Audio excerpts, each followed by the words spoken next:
শাকিব খানের নায়িকা হওয়ার জন্য তরুণ প্রজন্মের শিল্পীরা মুখিয়ে থাকেন। যদিও কলকাতার ইধিকা পাল, মার্কিন অভিনেত্রী কোর্টনি কফি কিংবা বলিউডের সোনাল চৌহানদের নায়ক বনে গেছেন শাকিব। পশ্চিমবঙ্গের শ্রাবন্তী, নুসরাত, শুভশ্রীদের সঙ্গে কাজ করেছেন আগেই। দেশীয় ফিল্ম ইন্ডাস্ট্রির সবচেয়ে বড় নাম শাকিব খান। তিনিই কিনা সময়ের আলোচিত এক উপস্থাপিকাকে প্রকাশ্যে নায়িকা হওয়ার প্রস্তাব দিলেন। একজন উপস্থাপিকা হলেও মৌসুমী মৌ মডেলিং এবং অভিনয় করেছেন, তবে সেটি নিয়মিতভাবে না। বড় পর্দায় এখনো দেখা যায়নি তাকে। যদিও বছরখানেক আগেই মৌকে সিনেমায় আসার আহ্বান জানিয়েছিলেন শাকিব খান।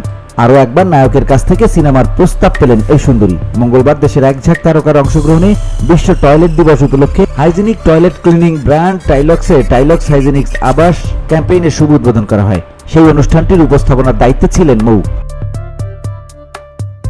অনুষ্ঠান চলাকালে ভরা মজলিসে তাকে নায়িকা হওয়ার প্রস্তাব দেন শাকিব খান। দেশের শীর্ষ নায়ক বলেন, মৌ এত সুন্দর করে উপস্থাপনা করে, আমি চাই মৌ সিনেমা করুক।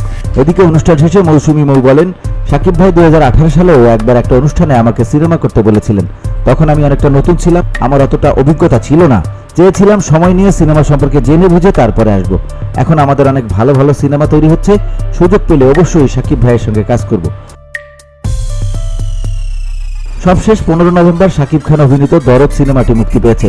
দেশের পাশাপাশি বিদেশেও প্রদর্শিত হচ্ছে চলচ্চিত্রটি। BOD Bangla news desk.